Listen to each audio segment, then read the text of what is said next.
Another response video to Joe on the economic stuff. So I'm going to play some of his video. I'll start at 2 minutes in and try not to make this forever, but same old routine. If there's a part 2, it'll be on the website.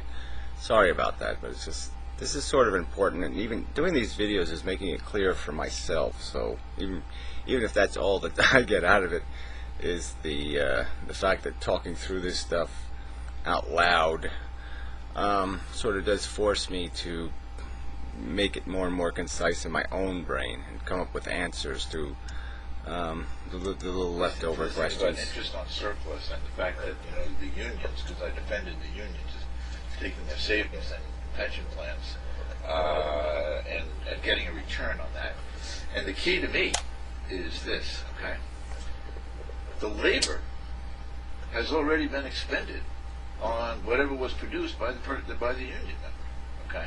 It's the yeah, they were already paid. They were paid money. Why are they entitled to earn more money on the money? So this really is the important question. This interest thing. The more you look at it, and the more that you see the insidious ways it works its way through the economy, you sort of get it. Theoretically, let's just say I inherit $2 million. I could get $80,000 a year off that $2 million if I had bought a bond, a U.S. bond at 4% interest, let's say. So I could live off $40,000. It's tax-free money too, I think, right? All the money you make on a U.S. bond is tax-free. So I could live off half of it. I could put half of it into more, as a hedge against any inflation that might exist. So my annuity would just keep growing. I would keep living, and I'd be obligated to do no work for my entire life. And if I had one child, I could give him the annuity, and he could do no work for his entire life, and so on and so on and so on.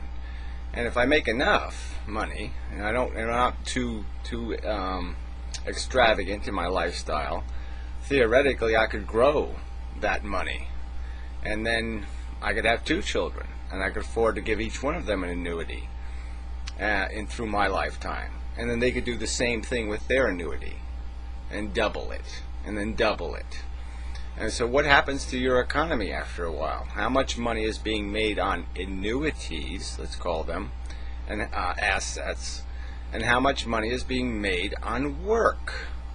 And so we don't have those numbers, and I suppose I could try to calculate them by some means. I mean, we could look at the U.S. bonds, and we could figure out how much of it's held by foreigners and how much of it's held domestically, and then we could figure out how much return dollars they're getting off that, and how many working hours it would take to generate that income, and we could figure out how many man hours.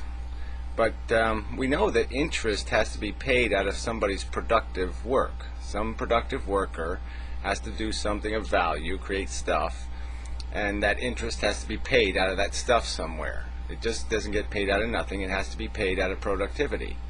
And not to realize that's insidious on its face, that there's something fundamentally wrong with the idea that ownership entitles you not to have to work, is really, you should be able to get it. And you should be able to get, at least I should be able to explain, that it is the proportions. It is the fact that you could figure it out. If you lived on an island and there was just 2 of these people, okay, no problem, right? If there's 100 of you, there's only 2 of these people living off money. But what if it's the other way around? What if you're on an island and 90% of the people are demanding an income, interest, and there's only 2 of you to do the work? And so every bit of work you do has to finance salary on top of salary. You have to get like 10 salaries, each one of you, to finance all the income these annuity holders are expecting from you, demanding from you. And that's another point I wanted to make to Nick.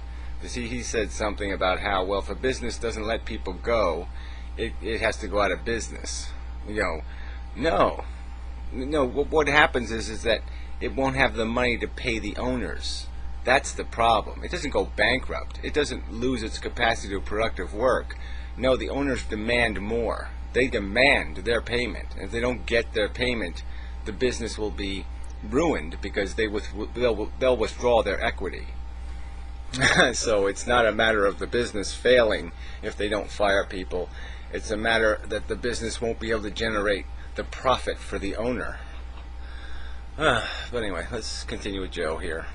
Award for the labor wages that has gotten, saved out of the wages and accumulated, which is what they do, right? And then, whether it's in the hands of the union or the hands of the union member, that really doesn't make any difference. I wasn't complaining whether it was in the hands of the union or the hands of the union. The point is that it is now being acquired as surplus, and theoretically, that money could be turned into an annuity that just pays people not to work, as long as they don't destroy it. It's a pension fund, so it's supposed to be destroyed. But as an annuity, it could essentially, if you allow it to get big enough, could just create a circumstance where people no longer have to work. That is the part of their work that they have as cash, as some monetary thingy, and if somebody's going to use that money, and it becomes a question of whether are we talking about completely doing away with capitalism, the ownership of capital? Because if we're not, yeah, I think I've kind of made it clear that that's what I'm talking about. That's right. That's what I'm talking about. Capitalism is crap. It's garbage. Ownership goes too far, and it's gone too far. The rich have gotten too rich. There's too many capitalists versus workers, and the workers are now getting 1/3 or 1/25 or 1/15 of the value of their labor because they have to pay so many capitalists their annuity income, and that's the problem with the economy. And I'm not, then we need to be talking about what's wrong with somebody renting out real capital that they themselves have earned. Well, again, they themselves have earned. So at least you're willing to negotiate on the subject of this legacy thing. The idea that I have an annuity, okay, and I'm allowed to pass my annuity on to my children. So I can freeload for my entire life, and then my child can freeload for its entire life. So at least you see some disconnect there, that somebody should earn the money, and the person who earns the money should live off the money. So there should be at least some obligation to do the savings thing first, and not perpetuate. Once the annuity has been created, it shouldn't be perpetual. So maybe we can agree on that no annuity, no ownership should be perpetual.